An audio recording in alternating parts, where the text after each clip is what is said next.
क्या सत्संग वाकई इंसान के जीवन को बदल देता है? उसके सोचने समझने के तरीके को बदल देता है? यदि मैं ये कहूँ कि ऐसा 100% नहीं होता, तो आप कमेंट में बताइएगा ज़रूर कि क्या मैं सही कह रहा हूँ? आमतौर पर देखने में तो ऐसा आता है कि अधिकांश व्यक्ति सत्संग में जैसे जाते हैं, वैसे ही वापस आ जाते हैं।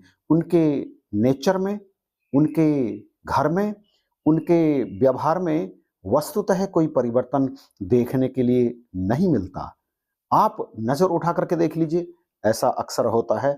बरसों बरस तक सत्संग में जाने वाले व्यक्ति, यदि किसी कारणवश उनके सामने कोई ऐसा दृश्य आ जाए जो उनके मन को ठेस दे, तो वो सबसे पहला काम क्या करते हैं? वे सबसे पहला काम करते हैं, सत्संग में जाना बंद कर देते हैं। और ऐसे व्यक्ति जब एक बार सत्संग में जाना बंद कर देते हैं, तो फिर आप चाहे उनके पास जाकर कितनी ही उनसे प्रार्थना करो, निवेदन करो सत्संग में आने के लिए, 1-2 बार वो आ जाते हैं आपके बहुत अधिक प्रेशर उन पर बनाने से, परंतु अंततः होता क्या है? अंततः वो फिर सत्संग में आते नहीं, सत्संग में आना छोड़ देते हैं।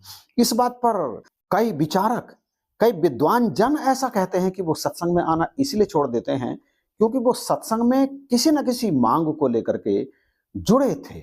मांग पूरी हो गई, तब भी वो सत्संग में आना बंद कर देंगे, और मांग यदि पूरी नहीं हुई, तब भी वो सत्संग में आना छोड़ देते हैं। मतलब उनके सत्संग में आने का जो मुख्य उद्देश्य होता है, वो होता है अपनी मांग को पूर्ण कराना।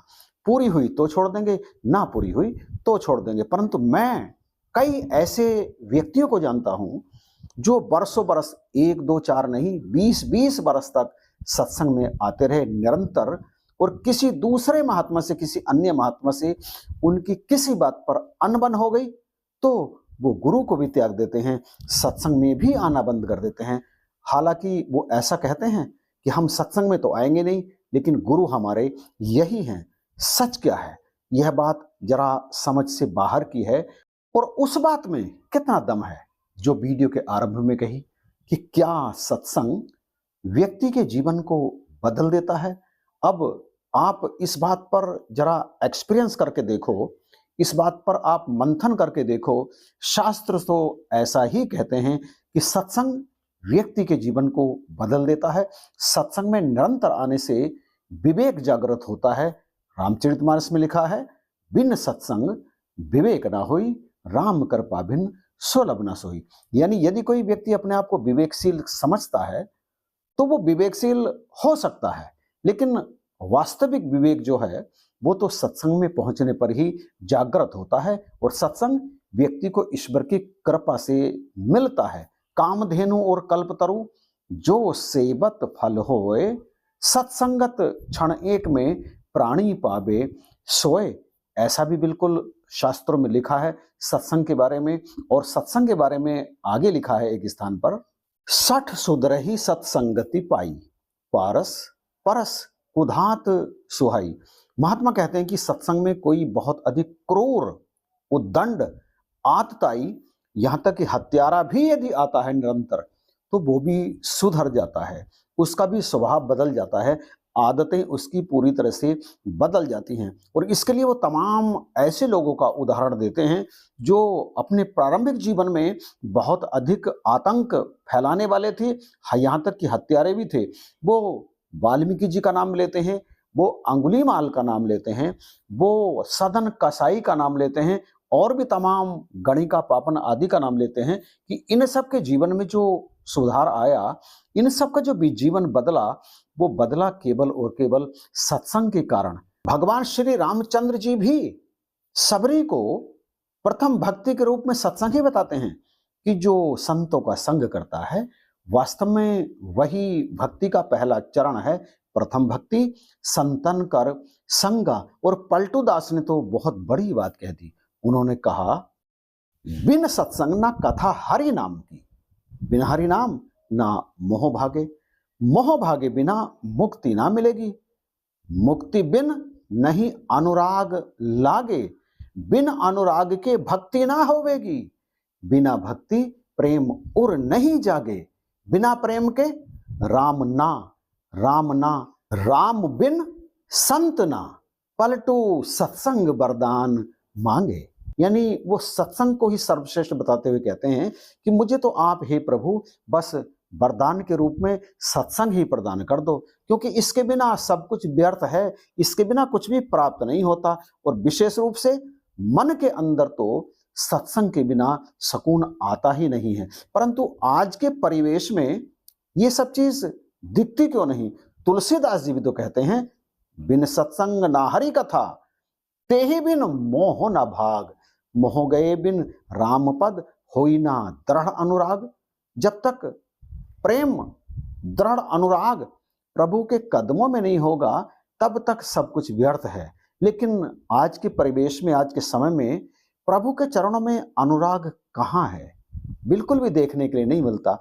ऐसा प्रतीत होता है कि जो विशाल जन समूह सत्संग में पहुंचता है, उनमें कुछ ही ऐसे हैं जिनके मन में, जिनके उर में, जिनके दिल में प्रभु के प्रति सच्चा प्रेम है। बाकी तो किसी ना किसी वजह से ही सत्संग में जाते हैं, किसी ना किसी कामना को लेकर ही सत्संग में जाते हैं। और देखिए, एक स्थान पर सत्संग के बारे में कितनी बड़ी बात कही है, शायद इससे बड़ी बात आपको कहीं नहीं मिलेगी। बिल्कुल स्पष्ट कहा है कि जगत मोह फांसी अजर, कटे ना आन उपाय, जो नित्य सत्संगत करत सहज मुक्त हो जाए। अर्थात मुक्ति के लिए कुछ भी और अतिरिक्त करने की आवश्यकता नहीं है, बस आप नित्य प्रति सत्संग किए जाओ, सत्संग किए जाओ। कोई और कर्म धर्म करने की आपको आवश्यकता ही नहीं है, आप सहज ही मुक्ति को प्राप्त कर लेंगे। परंतु क्या व्यावहारिक रूप से ऐसा देखने के लिए मिलता है कि जो नित्य निरंतर सत्संग में जा रहे हैं वो मुक्ति को प्राप्त हो रहे हैं? मुक्ति तो बहुत दूर की बात है, क्या वो अपने स्वभाव को भी बदल पा रहे हैं? यहाँ पर यह समझने की बात है, यहाँ पर यह प्रश्न खड़ा होता है कि सत्संग में पहुंचकर कितनों का कल्याण हुआ? कल्याण तो नाम मात्र के लोगों का होता है। और यहाँ पर मैं यह बिल्कुल भी मना नहीं कर रहा हूं कि आप सत्संग में जाने से आपको कुछ प्राप्त नहीं होता, या सत्संग में पहुंच करके आप व्यर्थ ही अपना समय नष्ट करते हैं। सत्संग में पहुंच करके क्या प्राप्त होता है और किसको प्राप्त होता है, यह समझना बहुत जरूरी है। परंतु इससे पहले एक बात और कहूं कि आप कोई कामना लेकर के सत्संग में जाते हैं तो कोई ऐसा करना बुरी बात थोड़ी है। सत्संग में आप कामना लेकर के जाएं और वो जब पूर्ण हो जाए तो इसका अर्थ ये नहीं है कि आप सत्संग में आना बंद करते हैं। शुक्र बनता है सतगुरु का, परमात्मा का शुक्रिया अदा बनता है, जरा उस शुक्रिया अदा को तो कर लो। लेकिन अब वहीं पर आते हैं, बदलता किसका है जीवन? सत्संग में पहुंचकर नित्य निरंतर। ये कोई कहानी नहीं है, ये कोई उपन्यास नहीं है, ये कोई ऐसी कथा नहीं है कि अंगुलीमाल का जीवन बुद्ध के सानिध्य में आकर के बदला, सदन कसाई का जीवन बदला, गणिका पापन का जीवन बदला, रत्नाकर वाल्मीकि बन गए। ये कोई झूठी कहानियां थोड़ी हैं, इनका जीवन बदला। लेकिन कब? जब उनके मन में परमात्मा के प्रति सच्चा प्रेम उत्पन्न हुआ। हमारे अंदर सच्चा प्रेम तो उत्पन्न हो।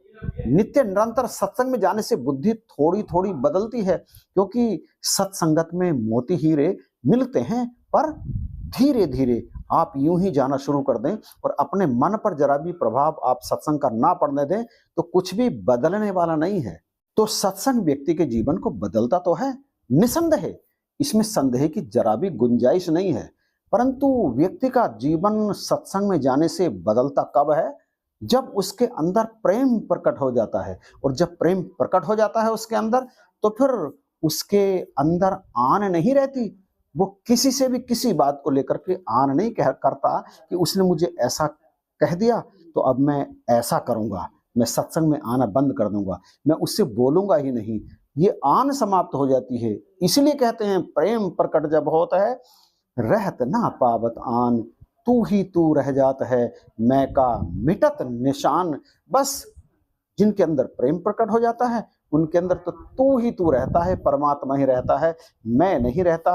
और ये काम निरंतर सत्संग में पहुंच करके अपने आप को प्रतिदिन थोड़ा थोड़ा बदलने से आरंभ होता है। यदि आप अपने आप को बदलना आरंभ नहीं करेंगे तो फिर आप चाहे 1000 साल तक प्रतिदिन सत्संग में जाते रहें, कोई फर्क पड़ने वाला है ही नहीं। आप जैसे पहले थे वैसे ही बाद में भी रहेंगे। ज़रूरी है, यदि आप अपने जीवन को बदलने के उद्देश्य को लेकर के सत्संग में जाते हैं, तब तो बात बनती है, अन्यथा कोई भी बात बनने वाली नहीं है।